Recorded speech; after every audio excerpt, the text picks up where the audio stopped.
Okay, great. So I will get started. Thank you to those of us who have joined us today. My name is Chloe Hundelt. I'm the grant specialist for NACD. This is our applicant informational webinar for the Historically Underserved Farmer to Farmer Outreach Program.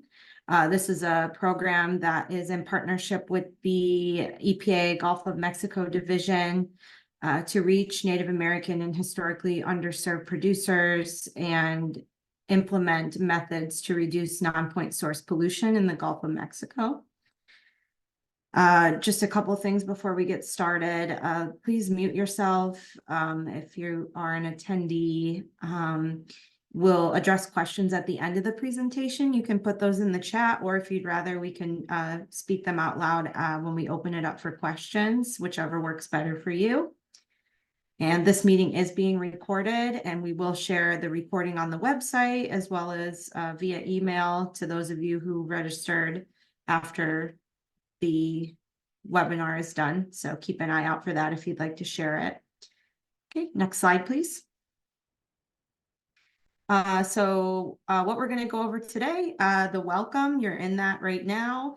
I'll do a brief overview of the program, including some key details and objectives of the program and required project activities. We'll give a couple examples of some projects that have been funded through this program already. And then I will talk about the application process and the instructions for the application. And we will open it up to questions at the end. Next slide, please.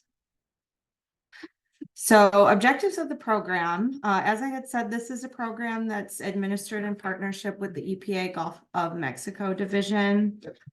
This is actually our second round request for proposals. So we had our first round last year, and we're reopening a second round of proposals for the program now for additional funding.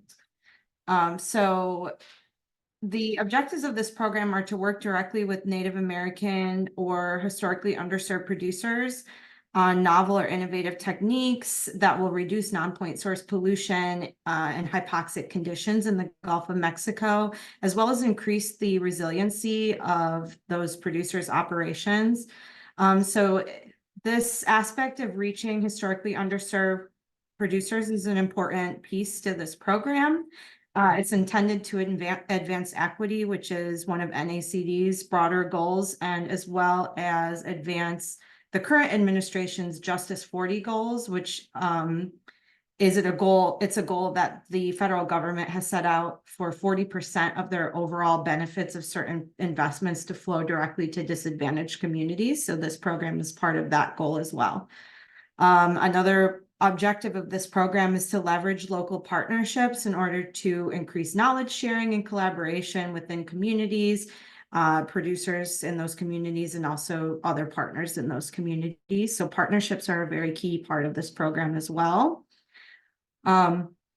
Another objective is to collect and analyze data in order to demonstrate results of the projects. So having clear methodologies for data collection in order to share successes and lessons learned in the future.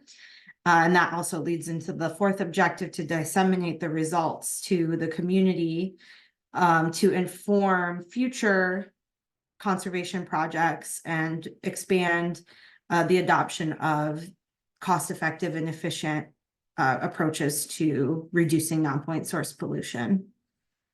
Next slide, please. A couple of key details.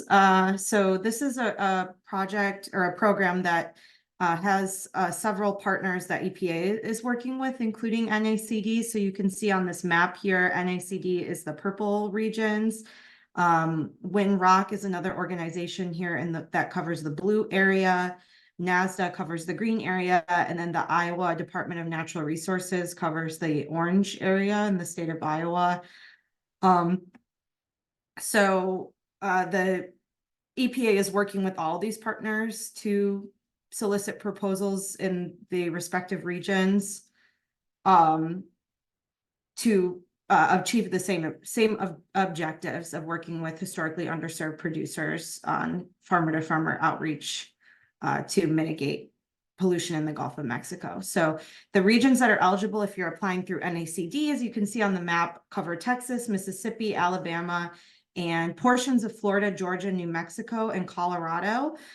There is a full list on the RFP of counties that are eligible. So it's Appendix A of the RFP if you'd like to see a detailed list of each county that is eligible for those states that are just portions. Eligible applicants include conservation districts, respective state associations or agencies, which would be maybe the state departments of natural resources, the departments of agriculture, et cetera, as long as a conservation district is engaged at the local level. And resource conservation and development councils are also eligible, as well as Indian tribal governments or intertribal consortia. Even though districts and agencies and RC&Ds and tribal nations are the eligible applicants, partnerships are a big part of this program, as I had mentioned in the last slide. So we really encourage collaboration with local partners, including producer groups, minority serving institutions, and educational entities in order to strengthen applications. So those partnerships are a key piece to this. Although it is required that one of those eligible applicants is submitting the application and the primary recipient of funds. The funding range will be between $75,000 and $250,000 per project. There's a detailed list in the RFP for what costs are allowable on this project, but generally the funding will be used to conduct outreach, provide technical assistance, to implement projects, and then disseminate the results to a broader audience. It can also be used for financial assistance or cost share to landowners, or direct payments to implementation partners for on-the-ground outcomes in the form of contracts or subawards. Grants can also fund demonstration projects, and those are defined as new or experimental technologies, methods, or approaches.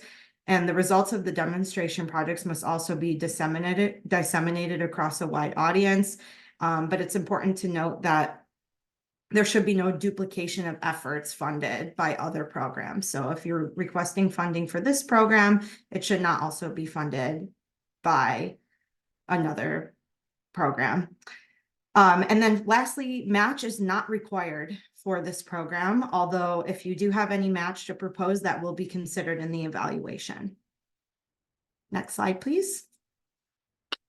So project activities that are required to apply to this program.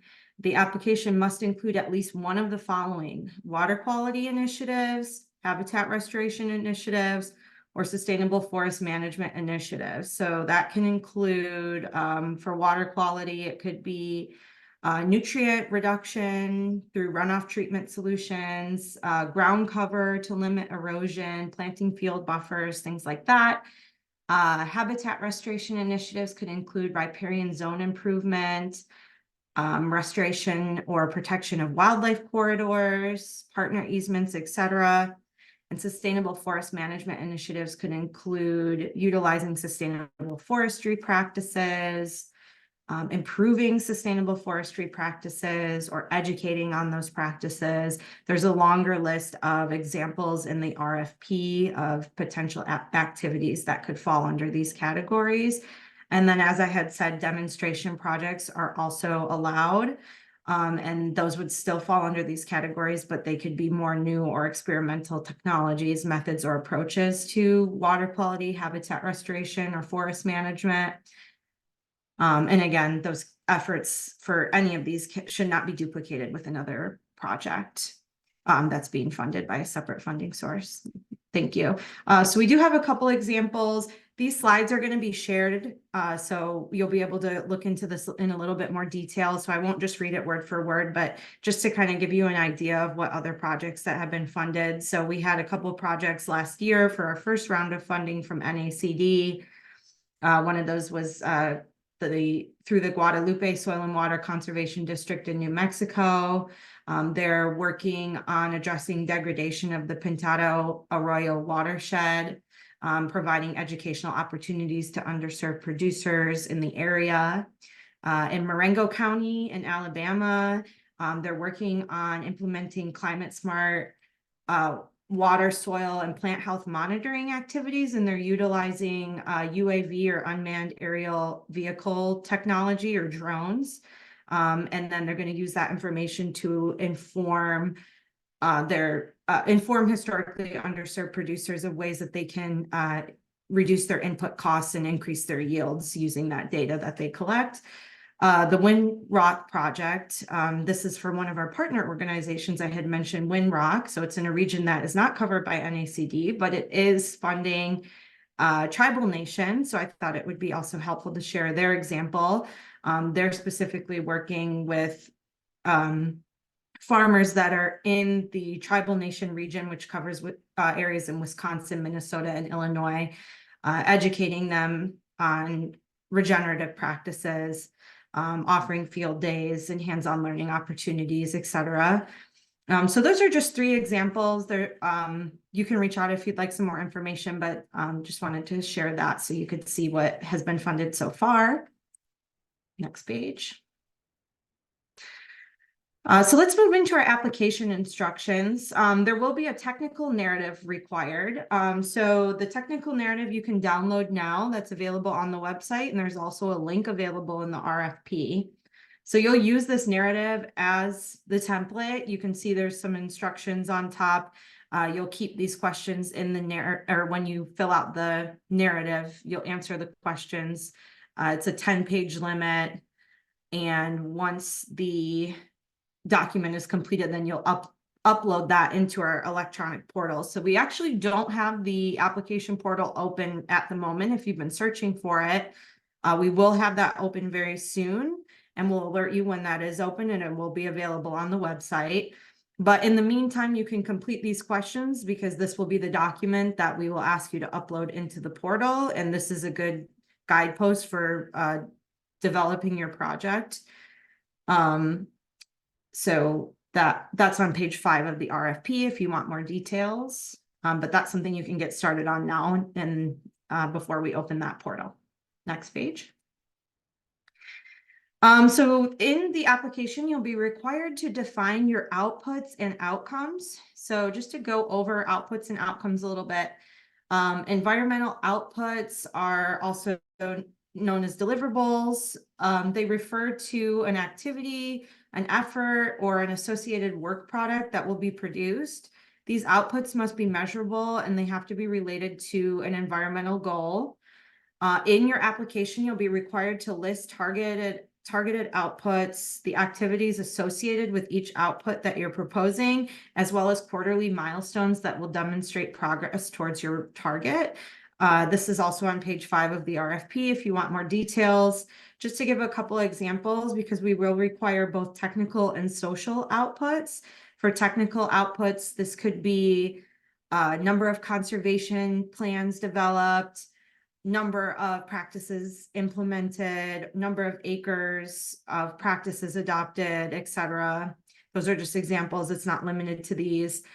There's also more examples listed in the RFP. Social outputs might be the number of historically underserved producers reached, the number of education events, number of producers that adopt new practices. Something else to note is that we will ask for an initial baseline measurement in order to provide an accurate view of progress throughout your project. If you don't have baseline metrics, that's okay. We'll just ask you to take before and after project measurements if your project is selected for award. Next page, please. Oh, I'm sorry, I'm on the outcomes. Yeah, okay. So outcomes are the results or the consequences from carrying out the activity or the project activities. So these could be qualitative, they could be environmental, behavioral, health related, or programmatic, but they need to be quantifiable in some way. They could be short term, so that could be someone learned something new. Intermediate could be more of a change in behavior, and then a long-term outcome might be the actual change of the condition of the natural resource that you're targeting. As well, just like outputs, you'll be required to list your targeted outcomes, the activities associated with each outcome, and quarterly milestones with progress towards your target. These are on page 6 if you want more information. Again, you'll need both technical and social outcomes. So technical outcomes will be the acres of could be, oh, I'm sorry, technical outcomes, you have to include at least one of these two. So technical outcomes are the more strict of the metrics. So you have to either include acres and type of habitat enhanced or improvement of at least one water quality parameter. So at least one of those will have to be in your application. Acres of habitat enhanced or improvement of at least one water quality parameter, which might be nutrients, turbidity, pH levels, or something along those lines. So more information on page 6 of the RFP. Social outcomes are could be a number of things, so they're not as strict. So this could be improvements made to local environmental policies that better protect the public health, or potentially an improved collective knowledge about efficient farming practices that reduce pollution, which might be demonstrated through a survey of the producers that you reach or something along those lines. So those are just, again, examples of social outcomes, but page 6 will have more information, more examples. Next page, please. So we will require a budget. Right now, we don't have the template available. When the online application portal opens up, we will have a budget template that you can download and use. It will be fairly simple. It's going to generally follow these categories. This was taken from the RFP.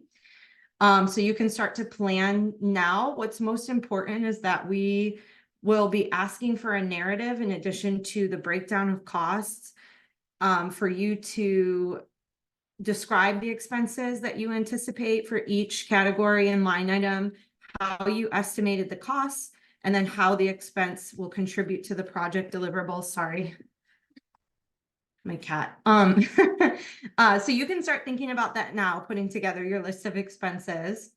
And then once the template is available, you can just auto or quickly populate that based on the format.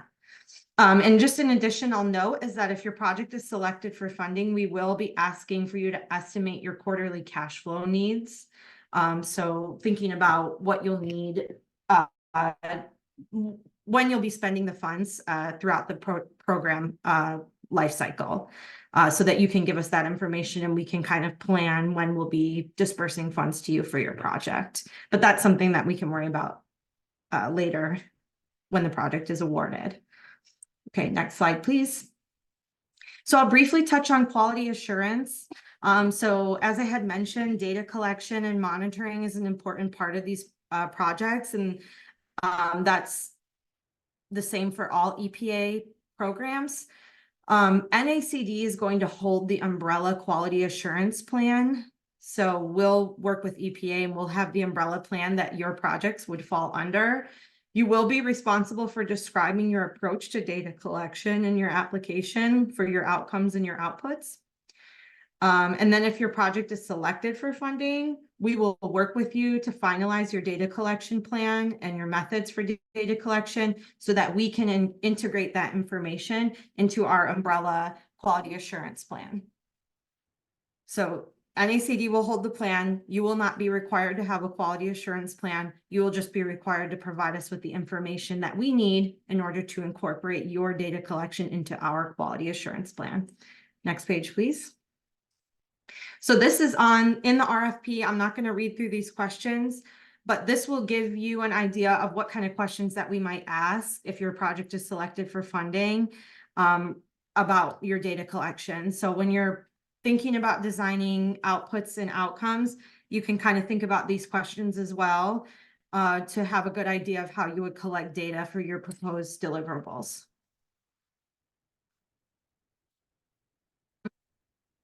Sorry. Okay. Again, briefly on, I'll touch on this, but it is in detail in the RFP, so I won't go super in detail. But this is the evaluation criteria that we will use when we're looking at your applications. So the technical impacts will be a total of 45 points. So Overall approach would be the extent to which your application describes an innovative approach to addressing the non-point source pollution issue, as well as reaching Native American and historically underserved producers. Project feasibility and risk is based on your ability to mitigate risks, identify and mitigate risks. And environmental results will be those technical outcomes and outputs that you propose, the clarity of that plan. The knowledge transfer and dissemination will be your clear plan in order to share lessons learned from your project. Social impacts will be the other 45 points. So those are kind of weighed equally here because partnerships and outreach is just as important as the environmental aspect for these projects. So having a clear outreach plan, especially for reaching underserved and Native American producers. Again, how you're addressing those barriers that those producers might face when trying to access the benefits of this program. So being aware of those barriers and mitigating them. Local partnerships kind of speaks for itself. And then the social outcomes and outputs that you propose as your deliverables, having a clear plan for achieving those. The budget will be for 10 points. That will take into consideration the reasonableness, necessity, and allowability of the cost you propose, as well as cost effectiveness of your budget.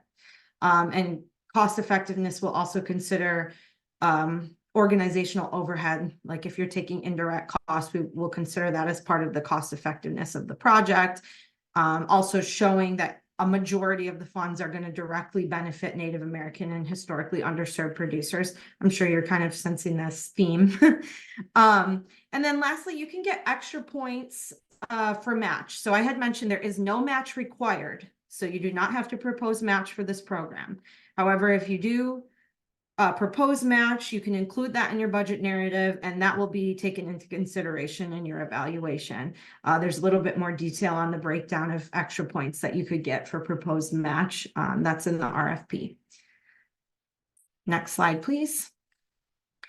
So this is the application process. So this is taking into consideration if you apply by June 14th. This will be the timeline. However, these grants are going to be, or this application is going to be open on a rolling basis. So as long as we have funds available, we will keep the application open. If you apply within this deadline, then we will follow this timeline for awards. If you apply after, the timeline may shift based on, previous applications that we're reviewing, and it's just going to push back the timeline a little bit, but it will be open. So just briefly, I'll go over, like I said, June 14th is the deadline. Then we'll be reviewing those proposals through August.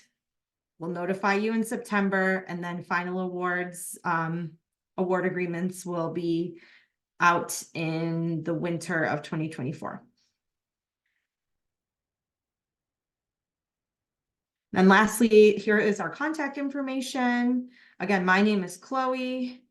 So you can reach out to me if you have any questions. For now, I'm having a baby in August though, so don't reach out to me after that. I'll be out for a while.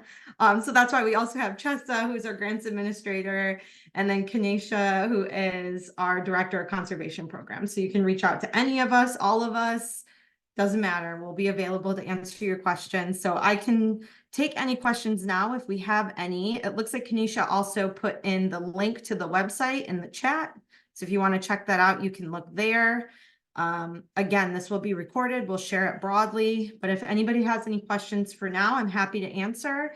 Otherwise, if you think of questions later, you can ask them. And please keep an eye out for when that application portal opens. Yes, I see one question. I think Teresa. Okay, can you hear me now? I can hear you. Well, thank you so much. It's really great to hear this webinar. I'm with the Valencia Soil and Water Conservation District in the Middle Rio Grande of New Mexico. So I really was happy to get this information from Debbie Hughes with our New Mexico Association of Conservation District. So my question is, on the first RFP, did you have a tremendous amount of applications, and like if you could give us an idea of the numbers and what the success rate was for applicants? Thank you. Yeah, so I can give, thank you for that question. We actually did not receive a huge amount of applications the first round, hence why we are opening this up for a second round. I don't think that I had mentioned it, but we currently still have $2.2 million of funding available for projects. So we're still seeking additional projects. So it was, we received not a huge amount of projects, and we did not end up awarding all of them. But we are also willing to work with our applicants. So if you submit an application and we feel that it's close, but maybe we need a little bit more to get it to the point of funding, we can kind of work with you to, tease out the details that we need in order to make an application strong. And that is, of course, given that we still have funds left over. So we're gonna keep this open until we spend our program funds. So we are open to working with you, and that's why we're keeping it open on a rolling basis.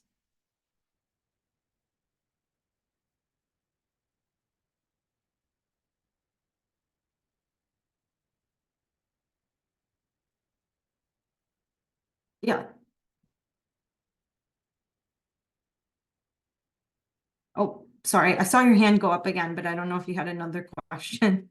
Yeah, hi, it's Teresa again. I don't know if someone else has a question. If so, I want to yield to the other person. I think so. So should I ask my question? I wasn't Yeah, sure. go ahead. Yeah. Okay, thank you so much. So it is wonderful to hear that you can help work with applicants, to make sure their application is stronger than it might have been. Would you prefer giving advice before submission or after submission? Thank you.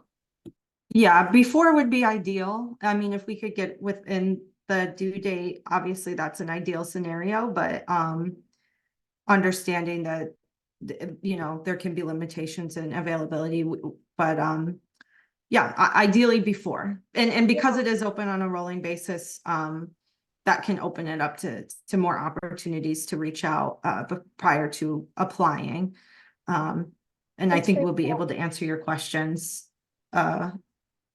before we could even, have a call, talk through the project and let you know, where we think our questions might be and things like that. Yeah, Chloe, I agree. In a lot of cases, because it's such a big lift to develop the full proposal, sometimes you just have these, key questions that end up being the lever. So please don't hesitate to reach out to anyone on the programs team for that discussion, even if it's just to brainstorm before putting all of the elbow grease, so to speak, into developing a full-blown proposal.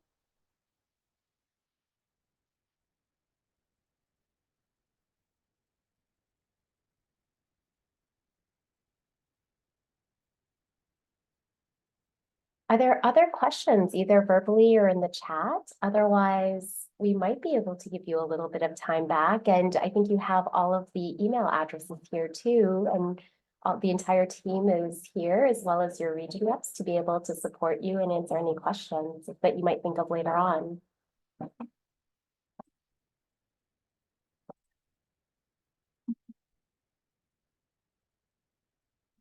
Well, Chloe, I might let you make the call. Yeah, I don't see any other questions right now. But again, we're available one-on-one for calls or emails, whatever works best for you. And we're really looking forward to working with you all and looking forward to reading some proposals, hopefully. So please reach out and we'll let you know when that application portal is open.